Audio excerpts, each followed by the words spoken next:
Monkeypox has now become viral. Is it the next pandemic?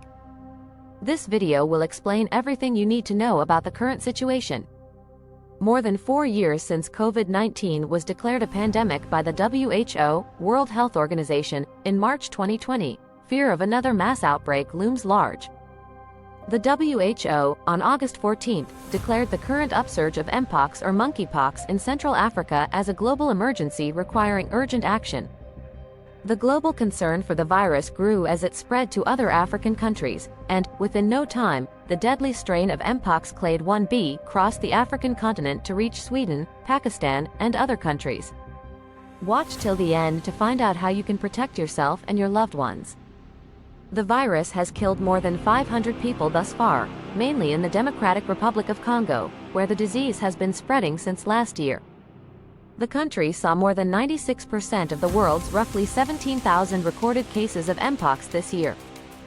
Global healthcare infrastructure faced severe challenges during the COVID-19 pandemic, which resulted in thousands of deaths.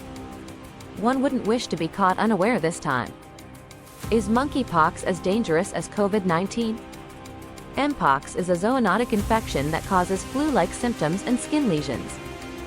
Fatal in some cases, the WHO first declared it a global emergency in 2022. Mpox virus can be categorized into two clades, clade 1 and clade 2. The first, which is found mainly in Central African countries, is more severe and has a high mortality rate. Clade 2 has milder symptoms and is found in Western Africa. The latter caused a public health emergency in 2022, wherein some 300 cases, though mild, were reported from Sweden. This time, it's the newer and more serious clade 1b, identified in September last year, that has been driving the current outbreak.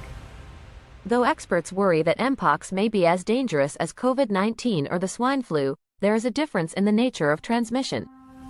Both COVID-19 and swine flu were highly infectious because they were airborne.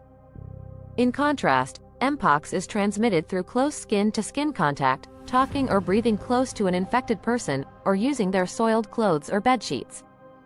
Mpox is unlikely to become a pandemic like COVID-19 primarily due to its mode of spread. It requires very close and physical contact, unlike the airborne SARS-CoV-2. Also, symptoms like blisters on the skin are more visible indicators, and therefore, it's easier to identify the disease and isolate a person to contain the spread. The need for vaccines. The first monkeypox strain was isolated by researchers in 2022. Pharmaceutical companies and drug manufacturers are being called upon to develop vaccines and testing kits for the virus. Existing vaccines for smallpox and chickenpox might also offer protection. It is important to closely monitor the spread of the disease in different countries and be ready for screening by already available methods of DNA-based diagnostics. There is an effective vaccine already available, but supply of that may not be easy to ensure. Simple practices like avoiding close physical contact with suspected or infected person, maintaining distance from people with symptoms, and wearing a mask should be effective in containing the spread of the infection. Western nations, mostly those in Europe, already have vaccines available for those at greater risk of monkeypox. Hence, containing the disease there will be less challenging. It's countries, which have neither vaccines nor enough resources to buy them, that remain at most risk and which need the most help. We hope this helped you gain some more insight. Don't forget to subscribe to our channel for more information and latest updates.